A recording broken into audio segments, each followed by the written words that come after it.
레츠고 홀리 스피릿 세 번째 불처럼 바람처럼 이라는 제목으로 사도행전 2장 1절부터 13절까지의 말씀을 토대로 하나님 말씀 선포하겠습니다. 카이로스의 타이밍을 놓치지 마십시오. 그들이 모여서 뭐 했는가? 함께 모여 있었다고 나와 있지만 행간의 영적인 분위기로 보았을 때 그들은 워십하고 있었을 거예요. 자유가 있고 기쁨이 있지만 거룩한 영적인 분위기가 있어서 약간은 두려움이 있었을 거예요. 한 번도 경험해보지 못한 느낌이기 때문에 약간의 두려움이 있었을 거예요. 성령님은 하늘로부터 임하시는 거예요. 그러니까 우리가 하나님을 갈망하고 하늘 소망을 사모하며 열린 오픈 헤븐을 꿈꾸며 기도하며 나갈 때에 하늘로부터 성령이 임하시는 것입니다. 인간의 경험과 지식이 아니라 성령님께서 당신 인생 가운데 함께 하셔야 됩니다. 그러므로 우리 오메가 교회는 성령 공동체가 되셔야 됩니다. 성령 공동체가 되기 위해서는 약속의 말씀을 믿고 함께 모여서 기도할 때 가능한 것입니다. 기도할 때 갑자기 급하고 강한 하나님의 소리가 이 공간을 가득 찰 것이고 여러분 머리 위에 각 사람 심령 위에 성령의 불이 임할 것입니다. 성령님을 사모하는 교회, 그리고 질서 있는 교회, 따뜻한 교회, 넉넉함이 있는 교회, 모든 것들을 포용할 수 있는 교회, 그러나 말씀의 기준 놓지 않는 교회가 될 수 있기를 예수님의 이름으로 선포합니다.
오늘 말씀 선포할 때 담대한 영이 임하길 축복합니다. 인생 가운데 지쳐있고 또 낙심이 되고 절망이 되고 왠지 모르는 슬럼프 가운데 있는 사람들 가운데 오늘 말씀이 놀랍게 당신을 세울 수 있는 그 시간이 될지어다. 할렐루야. 사도행전 말씀은 아주 드라마틱하고 굉장히 재미있습니다. 제가 1장부터 3장까지의 이야기를 좀 나누겠습니다. 왜냐하면 일주일 동안 특별 새벽 부흥 집회를 했기 때문에 스토리를 이어가기 위해서 말씀을 좀 나누겠습니다. 예수님이 승천하셨습니다. 그리고 이렇게 말씀하셨어요. 약속의 선물을 기다리라. 약속의 선물을 기다리라. 이 말씀에 순종했던 제자들이 모여서 기도하기 시작합니다. 그럴 때 그들 가운데 갑자기 호련히 성령님이 임하십니다. 성령님이 임하실 때 세 가지의 특징이 있는 첫 번째는 급하고 강한 바람 같은 소리가 그 모인 공동체 가운데 임했습니다. 바람 소리가 아니라 바람 같은 소리라고 나와 있어요. 한 번도 경험해보지 못한 소리가 무엇인가 이 방 가운데 가득한 것입니다. 두 번째는 강력한 불이, 혀같이 갈라지는 불이 각 심령이 정확히 말하면 각 사람 머리 위에 임했다고 나와 있습니다. 세 번째 특징은 방언이 터지기 시작했어요.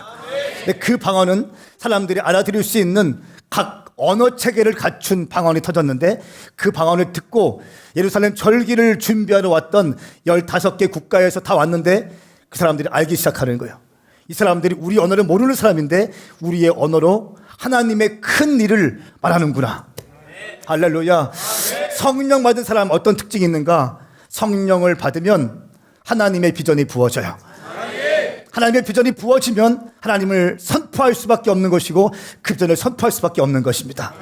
방언 가운데 그래서 도와주세요 이런 차원의 방언이 아니라 하나님의 비밀과 하나님의 비전이 선포되어졌다는 것입니다. 이걸 통해서 수많은 사람들이 회개하고 주님께 돌아왔어요. 놀랍고 기이한 일이라고 여겼어요. 그런데 어디에서나 똑같은 현상이 있는데 일각에서는, 소수의 사람들은 이 사람들 술 취했다 라고 조롱합니다. 굉장히 큰 아픔이죠. 그러나 하나님의 역사는 계속 진행되고 있습니다. 3장에 넘어가니까 베드로와 요한이 성전에 들어갈 때에 성전 미문에 40세가 넘은 사람인데 날 때부터 안진뱅이 된 사람이 앉아서 구걸하고 있었어요. 누군가의 어깨에 들려서, 들것에 들려서 성전 미문에 앉혀놓으면 평생 동안 구걸하며 살고 있던 인생. 아마 그 형제의 눈빛은 아무런 소망이 없었을 거예요. 제가 영화 감독이라면 소망 없는 눈빛, 쾌한 눈빛, 클로즈했을 거예요. 머리는 흐트러졌을 것이고 아무런 비전과 꿈도 없는 그런 인생. 오늘도 하루하루 먹고 살기 위해서 돈 몇 푼 받고 가면 그걸로 쌀을 사서 먹고 빵을 사서 먹고 그런 인생이었죠. 하루하루 겨우겨우 살 수밖에 없는 인생이었는데 베드로와 요한이 성전 미문을 들어가다가 그 형제를 만나요. 그때 베드로가 이렇게 얘기합니다. 나는 은과 금은 없지만 내게 있는 나사렛 예수 그리스도의 이름이 있으니 나사렛 예수 그리스도의 이름으로 일어나 걸으라 하면서 오른손을 잡아 일으킵니다. 오른손을 잡아. 자,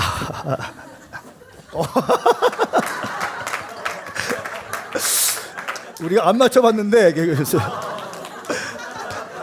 내가 베드로, 자기가 안진뱅이, 40세 넘은 사람.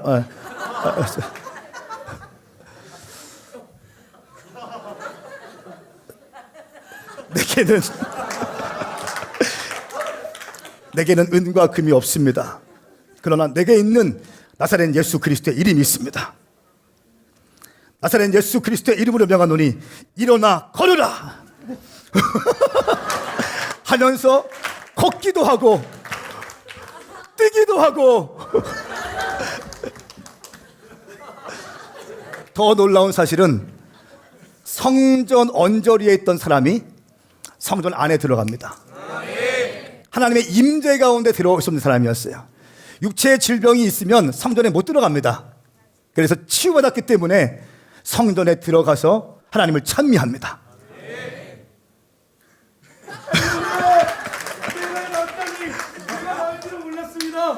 주님 감사합니다. 이 기쁨을 어떻게 주님께 올려드려야죠? 베드로 사모님 너무 감사합니다. 예. 잠깐 인터뷰 좀 하십시다. 우리 제가 당신은 은과 금을 구하는 사람이었어요? 맞습니다. 저는 하루하루를 살기 위해서 은과 금을 구했습니다. 나이가 몇 살입니까? 제가 지금 40이 넘었는데요. 정확하게 기억이 안 납니다. 예. 제가 예수님의 이름을 선포하고 당신의 손을 잡고 일으킬 때 어떤 생각이 들었습니까? 저는 제가 평생 걸을 수 없을 줄 알았습니다. 근데 베드로 사도님이 제 손을 일으키는 순간 성령님이 제 다리를 휘감으면서 힘이 생기기 시작하고 제가 지금 이렇게 서 있게 된 것입니다. 한 번이라도 걸을 수 있다고 생각했습니까? 저는 그런 희망을 한 번도 품어본 적이 없습니다.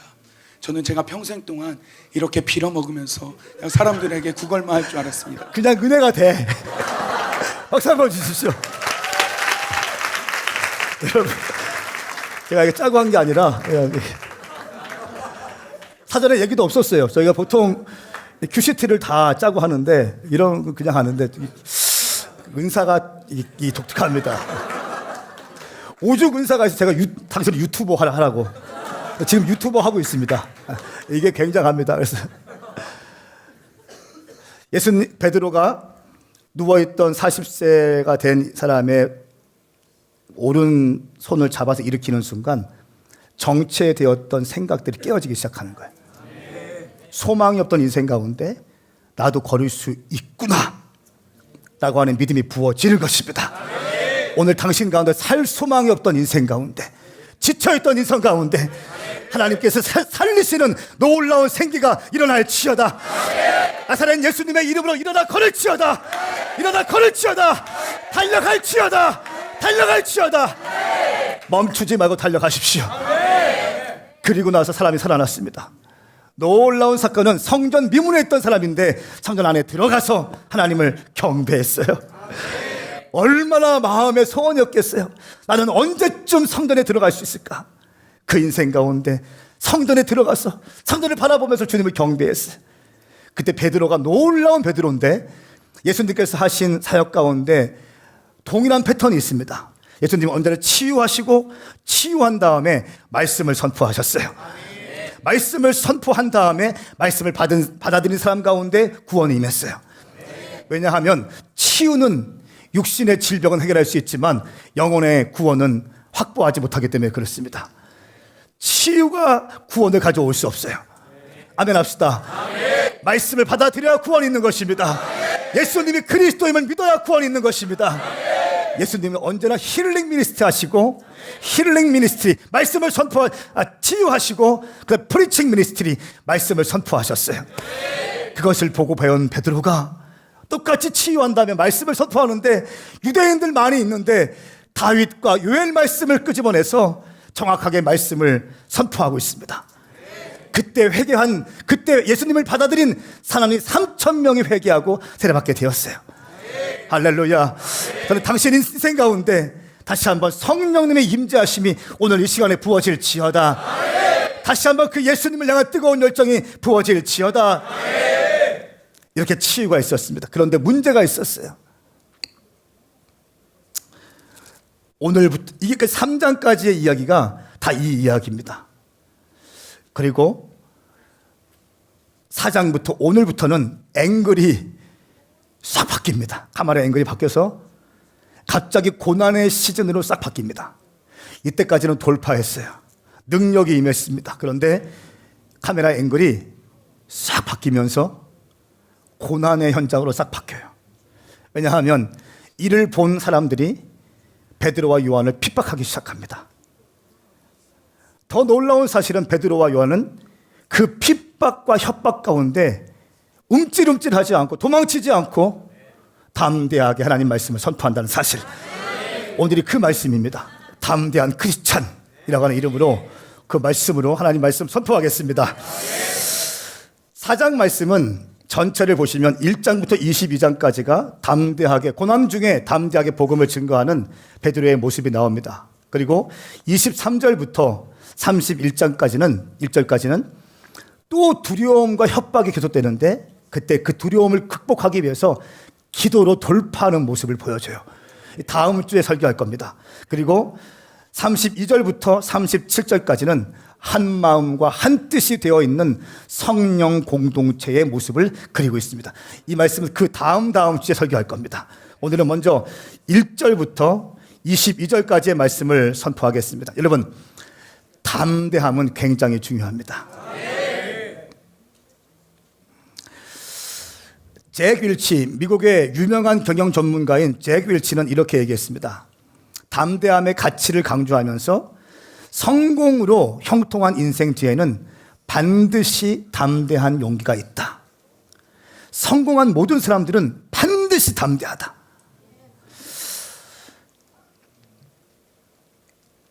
그리고 영국의 설교가 휘필드는 이렇게 얘기했습니다.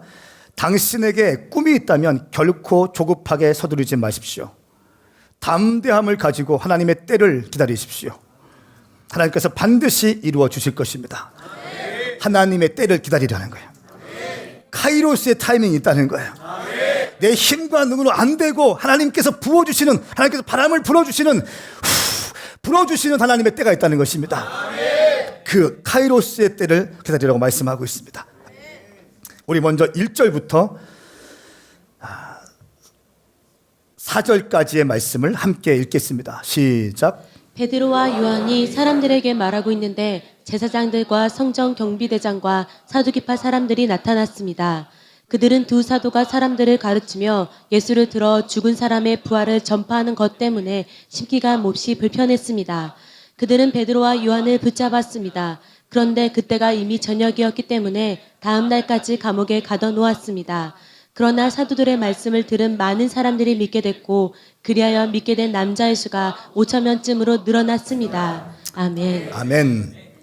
1절 말씀 보니까 베드로와 요한이 사람들에게 말하고 있었는데 제사장들과 성전 경비대장들과 사두개파 사람들이 나타났습니다. 그리고 예수를 들어 죽어가는 사람의 부활을 전파하는 것 때문에, 죽은 사람의 부활을 전파하는 것 때문에 심기가 몹시 불쾌했습니다 라고 나와 있어요. 이들은 왜 불쾌했을까요? 한번 생각해 보세요. 사두개인들은 왜 죽은 사람의 부활을 이야기하는 베드로의 메시지가 불편했을까요? 사두개인은 다윗 시대의 사독 제사장의 후손들입니다. 다윗 시대의 제사장은 사독이었는데 사독의 후손들이 계속 제사장을 했습니다. 그리고 사두개파라고 하는 계파를 형성했습니다. 이 신약 시대에 크게 두 개의 계파가 있어요. 바리새파가 있고 사두개파가 있습니다. 사두개파와 바리새파의 계파가 있는데 이 계파 중에 가장 영향력이 있던 계파가 사두개파입니다. 사두개파의 특징이 뭔지 아세요? 천사의 존재를 믿지 않아요. 영의 존재를 믿지 않습니다. 그리고 죽은 자의 부활을 믿지 않아요. 이것이 사두개파와 바리새파의 큰 차이점이라는 거예요. 그것을 믿지 않고 죽은 자의 부활이 없다라고 가리키던 사두개파가 있는데 베드로가 예수의 십자가의 죽으심과 부활을 선포하니까 그들 가운데 마음이 불편했던 거예요. 그리고 계속 공격하기 시작합니다. 그리고 감옥에 들어가죠. 여러분, 열심히 예수님을 섬기고 열심히 복음을 증거하고 열심히 성령님께 기도하고 하나님께 기도하고 또 치유도 있고 많은 역사가 있는데 감옥에 끌려갑니다. 당신 가운데 열심히 주님을 신뢰했었고 열심히 주님을 따랐었고 내가 헌신도 하고 시간도 드리고 물질도 드렸고 내 젊음 드렸는데 최근 들어 왠지 감옥의 시즌으로 갇혀있는 듯한 느낌을 가지고 지쳐있는 사람이 있습니까? 오늘 이 말씀 듣는 가운데 당신을 위로하시고 격려하시는 하나님을 경험하시기 축복합니다. 감옥에서 어떤 소리를 듣는가? 4절 말씀의 소리를 들어요. 베드로가 선포한 말씀 가운데 말씀을 듣고 믿게 된 남자의 수가 5,000명쯤으로 늘어났습니다. 할렐루야. 처음에 설교할 때는 3,000명, 두 번째 설교할 때는 5,000명, 기름 부으심이 증가되고 있는 거예요. 이 소식을 감옥에서 들어요. 감옥에서 들어요. 감옥에서 듣고 베드로가 어떤 마음이 들었을까요? 뜨거운 눈물을 흘리면서 하나님을 경배했을까요? 내가 지금 감옥에 있지만 뜨거운 눈물을 흘리면서 살아계신 주님께 영광 찬송 올려드리는 베드로의 모습이 그려집니다. 여러분, 고난의 시즌 가운데서도요 하나님의 은혜를 맛볼 수 있어요. 광야의 시간에서 하나님을 맛볼 수 있어요. 광야는 먹을 것이 없고 목이 마르지만 그 목이 마르고 또 먹을 것이 없는 상황 가운데 하나님이 부어주시는 은혜가 있다는 거예요. 광야에 가야지만 주시는 은혜가 있다는 거예요. 광야에서 만나는 하나님이 있다는 것입니다. 광야에서 만나실 거예요. 깨어졌다고 해서 지쳐있지 마시고 실패했다고 포기하지 마시고 제가 만일 장신대 시험 떨어졌다고 신학을 포기했다면 저는 목회 못했을 거예요. 실패했을 때 얼마나 비참합니까? 그런데 포기하지 않고 약속을 믿고 나아가니까 은혜의 때가 또 있는 거예요. 감옥의 시간, 광야의 시간들. 여러분, 광야는요 도망치는 게 아니에요. 광야는 인내를 훈련받는 시간이에요. 광야는 인내를 훈련받는 시간이에요. 사랑하는 여러분 가운데 오늘 그냥 우리 교회 처음 오셔서 예배 드리시는 분들 가운데 갑자기 길을 지나가다 누가 피켓 들고 있어가지고 웰컴 홈 써 있어가지고 예쁜 형제자매들 써 있어가지고 그냥 마음 끌려서 왔다. 당신이 온 거 아니에요. 성령께서 당신이 이끌어 주셔서 이 자리에 있게 하신 거예요. 왜냐하면 이 말씀을 듣게 하기 위해서 힘내, 화이팅해, 괜찮아, 낙심하지 마, 잘 될 거야. 나를 신뢰해. 네가 처음 예수 믿을 때 그 뜨거웠던 그 믿음 다시 회복해야 돼. 할렐루야. 오늘 말씀 듣는 모든 주의 백성들 가운데 그 은혜가 부어질지어다. 부어질지어다. 5절부터 14절까지 말씀은 이제 감옥에서 나와서 종교 지도자들에게 핍박받고 공격받는 모습이 그려져 있습니다. 한번 5절부터 14절까지 말씀을 저와 교독하시겠습니다. 제가 먼저 5절 읽겠습니다. 이튿날 통치자들과 장로들과 율법학자들이 예루살렘에 모여 있었습니다. 거기에는 대제사장 안나스가 있었고 가야바, 요한, 알렉산더와 대제사장 가문의 사람들도 있었습니다. 그들은 베드로와 요한을 앞에 세워놓고 너희가 무슨 권세와 누구의 이름으로 이런 일을 했느냐라고 신문하기 시작했습니다. 그때 베드로가 성령이 충만해 그들에게 말했습니다. 백성의 통치자들과 장로들이여, 오늘 여러분이 걷지 못하는 사람에게 일어난 선한 일에 대해서 해명하라고 우리를 부른 것이라면, 또 그가 어떻게 낫게 됐는지 묻는 것이라면, 여러분과 모든 이스라엘 백성들은 이 점을 알아야 합니다. 이 사람이 다 나와서 여러분 앞에 서게 된 것은 여러분이 십자가에 못 박았지만 하나님께서 죽은 사람들 가운데서 다시 살리신 나사렛 예수 그리스도의 이름으로 된 것입니다. 이 예수는 건축자들이 버린 돌이지만 집 모퉁이의 머릿돌이 되셨습니다. 예수 외에 다른 어느 누구에게서도 구원을 받을 수 없습니다. 하나님께서는 다른 날에 우리가 구원받을 만한 다른 이름으로 우리에게 주신 일이 없기 때문입니다. 그들은 베드로와 요한이 아무런 교육받지 않은 평범한 사람인 줄 알았는데 그렇듯 용기 있게 말하는 것을 보고 놀라지 않을 수 없었습니다.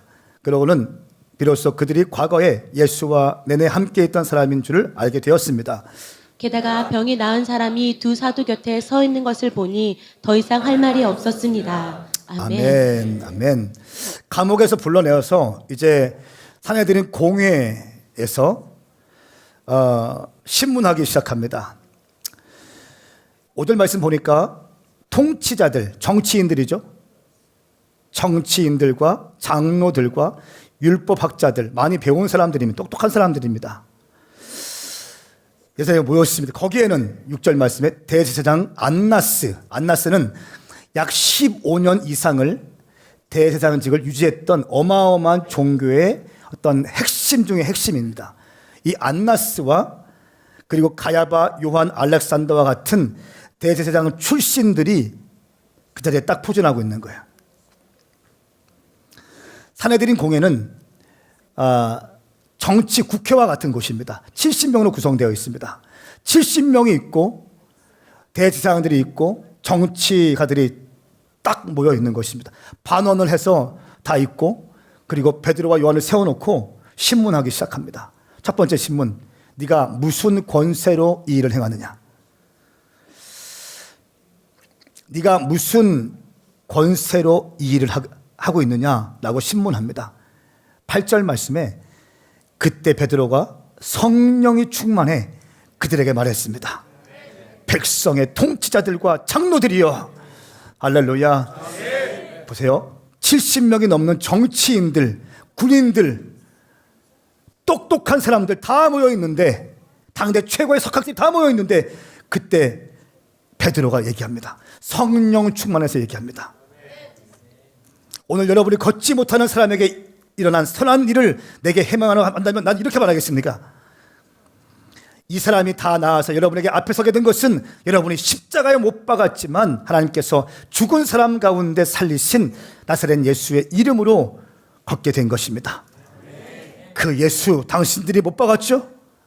그런데 그 예수는 당신들이 건축자들이 버린 돌같이 버림받았지만 십자가에 못 박혀 죽임을 당했지만, 그러나 우리 하나님께서, 우리 주님께서 집 모퉁이에 모퉁이돌로 머릿돌로 세워주셨습니다. 할렐루야. 어떻게 이런 담대함이 있었을까요? 어마어마한 권력가들 다 모여있고 석학들이 다 모여있고 군인들이 다 모여있는데 어떻게 그 베드로와 요한이 담대하게 말씀을 선포할 수 있었을까요? 8절 말씀이 키예요. 그때 베드로가 성령이 충만해. 여러분, 성령 받으면 담대할 수 있습니다. 성령 받아야 담대할 수 있습니다. 성령 받아야 담대할 수 있습니다. 성령 받은 가장 확실한 증거는 주님을 너무너무 사랑한다는 거예요. 주님께 다 드리고 싶은 거예요. 뭐 쓰러지고 있고 떨고 있고 예언하고 환상하고 뭐 제가 좋아요. 그런데 가장 확실한 증거, 내가 주님을 너무너무 사랑해. 기도의 자리를 너무너무 사랑하고 예배 가운데 있어도 그냥 눈물만 철철철철 흘려내고 또 한 가지 특징, 담대해져요. 환경과 상황이 아무것도 아닌 것처럼 보이게 되는 거예요. 그리고 말이 달라져요. 불평 없습니다. 의기소침 쭈뼛쭈뼛 없습니다. 성령 받으면 정확합니다. 정확하게 말할 수 있어요. 그건 아닙니다. 그거는 괜찮습니다. 이거는 안 됩니다. 정확하게 얘기하는 거예요. 타협하지 않고 양다리 걸치지 않아요. 저는 선포하며 당신 가운데 성령의 충만하심이 오늘 예배 가운데 임할지어다. 부어질지어다.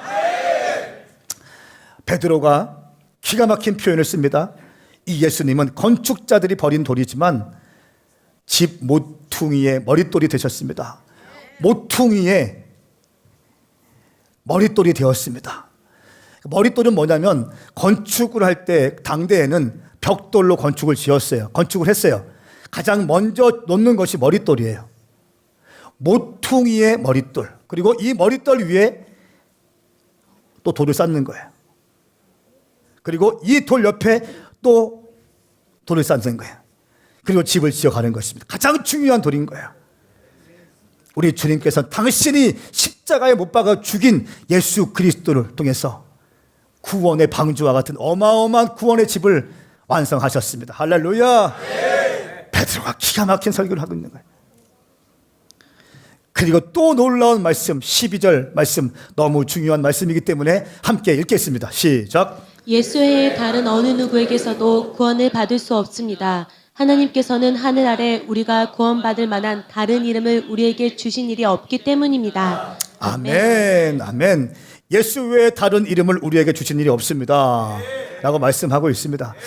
오늘 우리가 살고 있는 시대는요, 포스트 모던 시대입니다. 여러분, X세대를 기억하십니까? 제가 대학교 들어갈 때 뉴스에서 맨날 했던 얘기가 그거예요. X세대가 특이하다. 걔네들은 옷도 막 그냥 찢어진 거, 그때 힙합 바지가 막 유행이었어요. 그리고 바지가 막 이만큼 내려오고, 헐렁헐렁한 바지, 혁띠가 이만큼 내려왔고, 막 내가 했다는 게 아니고 혁띠가 막 내려오고, 머리 물들이고, 이런 게 유행이었어요. 헤어스타일은 광기 형제 헤어스타일, 이렇게 늘 이렇게. 짧은 머리는 유행 아니었어요. 좀 이렇게. 그런데 지금은요, 시대가 많이 바뀌었습니다. 25년이 지났어요. 25년이 지났어요. 옛날이요. 지금은 포스트 모던 시대라고 합니다. 포스트 모던 시대가 있고 모던 시대가 있습니다. 모던은 현대주의를 의미하는데 현대주의의 특징은 정확한 규격이 있어요. 음악을 할 때 이 음악은 가치가 있는 음악이다. 이 음악은 소음이다. 그리고 이 사람 말이 정답이다. 그때는 교수님들이 얘기하면 무조건 정답이었어요. 토를 못 달았어요. 근데 포스터 모던 시대가 되면서 모든 질서들이 붕괴되기 시작해요. 절대 질서가 없어지기 시작하고 이것도 좋은 음악이지만 내가 하고 있는 이 소음과 같은 음악도 좋은 음악이다. 당신 말도 일리가 있지만 내 말도 일리가 있다. 이렇게 시작합니다.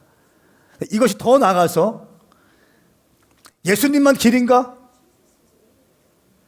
정말 예수님만 길일까? 라고 하는 질문을 던집니다. 그러면서 공자를 믿고도 함께 천국에 가면 되는 거 아닌가? 또 부처를 믿고 마음의 틀을 믿고 어떻게 가든 목적지에만 가면 되는 거 아닌가? 라고 하면 이게 다원주의라고 하는데 다원주의가 확 들어오기 시작합니다.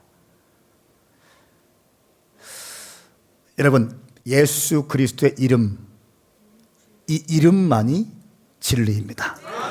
그러니까 교회에서도요, 포스트 모던 시대가 딱 오니까 막 싸우다가도 바이블 세이, 성경이 얘기하고 있습니다 라고 하면 그렇구나, 싸우지 말아야지, 열심히 기도해야지 막 달려갔어요. 우리 아버지 때는 그렇게 했어요. 그런데 포스트모던 시대가 딱 들어오니까 막 싸워요. 바이블 세이 하면 so what? 어쩌라고? 내 마음이 지금 이런데 내가 볼 때는 그거 아닌데 이렇게 얘기해요. 성경을 취사 선택하고 편집하고 왜곡하고 자기 입맛에 맞는 말씀만 픽업합니다. 저는 축복하는 것은 우리 오메가 교회 성도들은 모두 다 진리 앞에 아멘. 내 환경과 내 감정과 내 기분에 관계없이 오직 말씀 앞에 전적으로 굴복하시기를 예수님을 축복합니다. 사랑하는 여러분, 오늘 말씀에 의거해서 오직 예수 외에 다른 어느 누구에게도 구원을 받을 수 없다는 사실을 기억하시길 축복합니다. 예수님만이 길이고 진리고 생명인 거예요. 예수님만의 길이 구원의 통로인 줄 믿습니다. 다른 이름 덧붙일 필요 없습니다. 제임에서도 그렇고 안상홍에도 그렇고 장길자도 그렇고 이만희도 그렇고 다 필요 없어요. 황성원도 아니에요. 오직 예수님이세요. 따라서 예수님이면 충분하다. 예수님이면 충분하다. 아멘인가요? 이 말씀을 듣고 있던 종교 지도자들이 떨면서 이게 무슨 일인가? 평범한 이 베드로가 논리 있고 정확하고 믿음으로 선포하는 것을 보고 놀랍니다. 그래서 그들끼리 회의하기 위해서 잠깐 나가 있으라고 합니다. 그들 나가 있어. 그리고 자기들끼리 대책회의를 하는 것을 볼 수 있습니다. 15절부터 22절까지의 말씀입니다. 함께 읽겠습니다. 시작. 그래서 그들은 그 사람들을 공회 밖으로 나가도록 명령하고 함께 의논했습니다. 그들이 서로 물었습니다. 이 사람들을 어떻게 할까요? 그들이 대단한 기적을 행했다는 사실을 예루살렘에 사는 모든 사람들이 알고 있고 우리도 그것을 부인할 수는 없습니다. 어쨌든 이 일이 백성들 사이에 더 이상 퍼져나가지 않도록 하려면 이 사람들에게 어느 누구에게도 예수 이름으로 말하지 말라고 경고해야 합니다. 그러고 나서 그들은 베드로와 요한을 다시 불러들여 절대로 예수 이름으로 말하거나 가르치지 말라고 명령했습니다. 그러나 베드로와 요한이 대답했습니다. 하나님의 말씀보다 당신들의 말에 순종하는 것이 하나님 보시기에 옳은지 스스로 판단해 보십시오. 우리는 보고 들은 것을 말하지 않을 수 없습니다. 그들은 사도들을 다시금 협박하고 나서야 겨우 풀어주었습니다. 그들이 사도들을 처벌할 수 없었던 것은 모든 사람들이 그 일어난 일로 인해 하나님을 찬양하고 있었기 때문입니다. 이 기적으로 병이 나은 그 사람은 40살이 넘은 사람이었습니다. 아멘. 이 말씀은 살아계신 하나님 말씀입니다. 베드로 보고 나가 있으라고 하고 자기들끼리 대책 회의합니다. 그들을 잡아들이자니 많은 사람들이 증거가 있기 때문에 그렇게 할 수도 없고 역공받을 수 있기 때문에 그렇게 할 수 없고 이렇게 결정합니다. 다시 베드로와 요한을 불러서 절대로 예수의 이름으로 말하거나 가르치지 말라고 명령합니다. 그러니까 정치인들이 개입하는 거예요, 지금.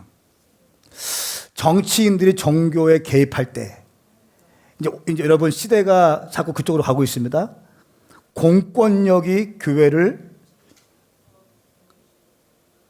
장악하기 시작하고 공권력이 교회의 메시지를 평가하고 판단하는 시대가 이제 슬슬 오고 있습니다. 그럴 때 어떻게 할 것인가, 교회는? 절대로 예수의 이름 말하지 말고 가르치지 마, 명령합니다. 제가 영국에 집회 가니까 영국 목사님이 이렇게 말씀하시더라고요. 목사님 설교할 때 절대로 당신 예수 안 믿으면 지옥 갑니다라고 말하지 말라는 거예요. 그러면 그 회중 가운데 불쾌한 마음이 드는 사람이 고소하면 제가 걸려 들어간다는 거예요. 그런 시대가. 런던의 시장이 무슬림입니다. 런던이 무슬림화 됐어요. 프랑스는 거의 무슬림화 됐습니다. 열방에 나가고 싶습니다. 런던, 영국, 프랑스 다 복음이 예수 그리스도의 복음이 가득 찼던 곳인데 지금은 프랑스 같은 게 거의 무슬림화 됐어요. 엉망이 되었습니다. 한국도 그럴 때가 올 것이에요. 그럴 때 어떻게 교회는 할 것인가? 가십거리 얘기하다가 성도들 보낼 것인가? 성경을 성경대로 가르칠 것인가?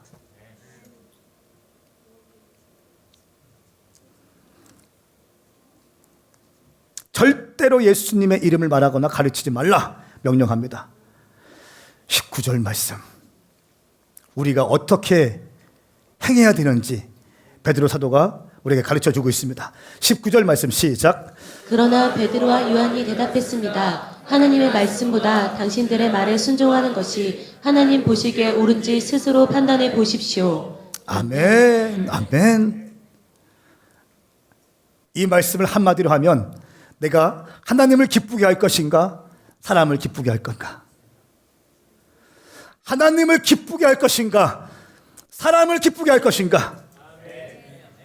내 인생 가운데, 내 캠퍼스 생활 가운데, 내 회사 생활 가운데, 내 사업장에서, 내 가정에서 사람들의 비율을 맞추면서 사람들을 기쁘게 할 것인가, 하나님을 기쁘게 할 것인가? 숨어 있으면서 눈치 보면서 있을 것인가? 나는 예수에 중독된 사람입니다. 그 예수님이 나 같은 죄인을 위해서 십자가에 돌아가셨습니다. 나는 그 주님을 외치지 않을 수 없습니다. 그 주님이 내 인생의 최고의 가치이고 그 주님이 나를 살렸습니다. 나의 나된 것은 내 공로가 아니라 다 주님의 은혜입니다. 당신도 그 주님 믿고 싶지 않습니까? 당신 인생 가운데 예수님 믿으면 돌파가 있을 것입니다. 할렐루야. 이 담대함이 당신 가운데 부어질지어다. 부어질지어다. 부어질지어다. 사람들 앞에서 부끄러움 당하지 않기 위해서 이만하고 저만하는 것이 아니라 단도직입적으로 거두절미하고 나는 예수님 믿습니다. 네, 이 정도 있어야죠. 신입생들 오셨죠? MT가 있을 겁니다. 토요일 주일 꼭 껴서 갑니다.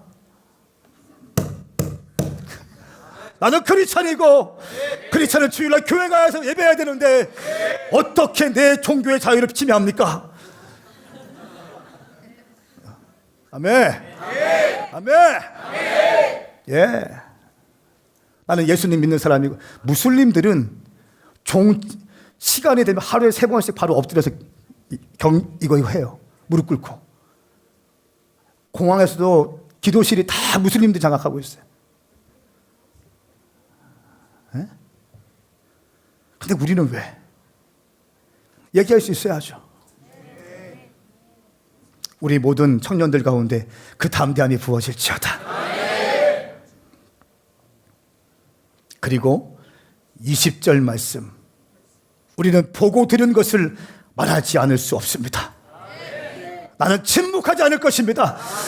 내가 보고 내가 들은 것이 있고 내가 본 예수님이 있고 주님이 우리 가운데 행하신 기적이 있고 평생 목수로 살다가 평생 업으로 살던 내 인생 가운데 주님이 얼른 다가오셔서 내 가운데 영생을 가르쳐 주시고 나를 불러주신 그 주님께 내가 보고 들은 것이 있고 배운 것이 있는데 내가 어떻게 침묵할 수 있습니까? 이렇게 얘기합니다. 그러니까 사도들이 다시 협박합니다. 그리고 풀어줍니다. 왜냐하면 모든 사람들이 그 일 때문에 안전뱅이가 고침받은 것 때문에 하나님을 찬양하고 있었기 때문입니다. 그리고 이 기적으로 낳은 안전뱅이 나이는 40살이 넘게 되었습니다. 말씀하고 있습니다. 사랑하는 여러분, 당신 인생 가운데 치유를 경험하고 돌파를 경험하고 성령의 은사를 경험한 사람이 있습니까? 그런데 요즘에 최근에 힘든 사람이 있어요. 낙심이 되고 감옥에 갇힌 것 같은 인생 가운데 인생의 슬램프 또 광야의 시간을 갖고 있습니까? 다시 한번 권면드립니다. 어리석게 하나님을 입술로 원망하지 마십시오. 아멘. 할렐루야. 아멘. 담대한 크리스찬이 되십시다. 아멘. 시편 42편 11절 말씀에 내 영혼이여 왜 이렇게 풀이 죽었느냐, 왜 이렇게 내 속에서 불안하느냐. 시편 기자가 자기 영혼에게 선포하는 것입니다. 내 영혼아 왜 이렇게 풀이 죽었느냐, 너의 그 열정과 열심과 담대함 어디 있느냐, 왜 이렇게 풀이 죽었어? 왜 풀이 죽었어? 또 왜 이렇게 내 속에서 불안해? 왜 이렇게 불안해? 너는 하나님을 바라라. 하나님을 바라라. 내가 오히려 그분을 찬양하리라. 그분은 내 얼굴을 도와주시는 분이며 내 하나님이십니다. 할렐루야. 시편 기자가 자기 영혼에게 책망합니다. 내 영혼아 왜 이렇게 풀이 죽었느냐, 그 열심과 그 열정과 그 믿음과 그 확신 다 어디 갔느냐? 왜 이렇게 풀이 죽어 있어? 왜 이렇게 불안해해? 불안해하지 말고 하나님을 바라봐. 그럴 때 하나님께서 내 얼굴을 도와주시는 분이며 내 하나님이십니다 말씀하고 있습니다. 히브리서 10장 35절 말씀 함께 읽고 우리 기도했으면 좋겠습니다. 시작. 그러므로 여러분은 담대함을 버리지 마십시오. 이는 그 담대함이 큰 상을 가져오기 때문입니다. 아멘. 여러분 어떤 경우에도 담대함을 버리지 마십시오. 성령 받은 사람의 특징 담대하다고 말씀드렸어요. 담대합니다. 상황이 엉망이 되고 환경이 엉망이 돼도 담대합니다. 어깨 좀 피세요. 쫙. 좀 고만, 좀 이렇게 담대하게. 예. 담대하게. 그까짓 거 뭐 주님 살아계신데. 그까짓 거 뭐 주님 살아계신데. 우리 주님은 살아계신 주님이시고 어제나 오늘이나 영원히 동일하신 분이신데. 그까짓 거 뭐. 나는 말씀 신뢰하다가 죽으리라. 나는 말씀 신뢰하다가 죽으리라. 사람들 비유 맞추기 위해서 기웃기웃하지 않으리라. 내 인생 주님이 책임져 주시는 것이지 내 직장 상사 캠퍼스의 선배들이 하시는 것이 아니라 우리 주님이 책임져 주시는 것이고, 내가 주님 말씀 앞에 헌신할 때 우리 주님 내 가운데 새 힘을 부어주실 것이고 돌파를 주실 것이다. 아멘. 동의하십니까? 앞뒤자고 하이파이브 하세요. 그까짓 거 뭐 주님 계십니다. 그까짓 거 뭐 주님 살아계신데.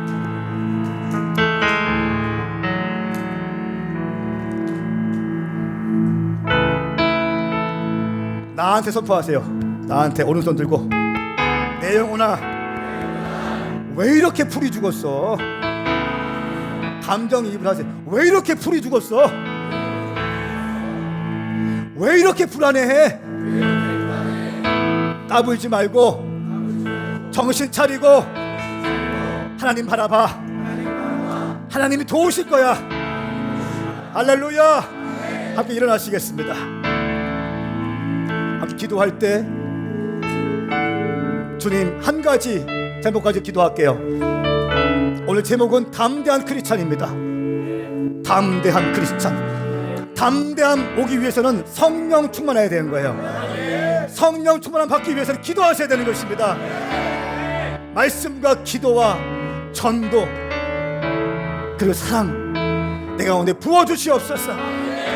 한 번뿐인 인생이에요. 여러분의 인생은, 여러분의 젊음과 여러분들의 새내기들은 한 번뿐인 시간입니다. 더 이상 돌아오지 않아요. 한 번뿐인 시간인데 이 시간 가장 멋지게 사용하시길 축복합니다. 나는 담대함 가운데 달려가리라. 거룩하신 성령님 내게 담대함을 부어주시옵소서. 용기를 부어주시옵소서.